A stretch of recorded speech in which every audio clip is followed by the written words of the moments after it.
ফেরাউন তখন নিঃস্ব দেউলিয়া, ঋণে জর্জরিত।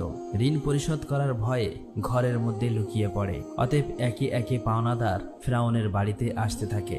ফেরাউন ছিল খুবই চতুর এবং প্রতারক। শুধু প্রতারক নয়, বাটপার। তাই সে ঘরের মধ্যে থাকলেও ঘরের দরজাটা খোলা রাখত, যাতে পাওনাদার বুঝতে পারে বাড়িতে কেউ নেই। দিনের পর দিন এভাবেই পাওনাদার সেখানে আসে, কিন্তু ফেরাউনের দেখা না পেয়ে তারা ফিরে যায়। ফেরাউন একা একা ভাবতে থাকে, এভাবে আর কতদিন নিজেকে লুকিয়ে রাখবো, নিজেকে প্রতিষ্ঠিত করতেই হবে। সেই সময় মিশর ছিল অর্থনৈতিক দিক থেকে খাত হলো। তাকে দেখা মাত্রই হামান জিজ্ঞাসা করলো, প্রিয় বন্ধু, তুমি এখানে কেন?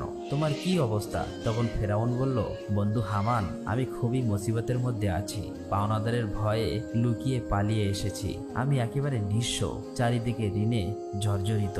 এখন আমার কোনো একটা কাজের প্রয়োজন। তখন হামান বলল, ফেরাউন, আমারও একই অবস্থা, আমার একটা কাজের প্রয়োজন। অতঃপর ফেরাউন ও হামান কাজের সন্ধানে বেরিয়ে পড়লেন। কিছু তরমুজ কাটার কাজ করছে। তখন ফেরাউন ও হামান ধীরে ধীরে সেই তরমুজ ক্ষেতের সামনে গিয়ে বলল, চাচা যান, আমরা খুবই ক্ষুধার্ত, আমাদের কিছু তরমুজ খেতে দেবেন? এই কথা শোনা মাত্র লোকটি তাদের তরমুজ খেতে দিল। তারা পেট ভরে তরমুজ খেয়ে তৃপ্তি পেল।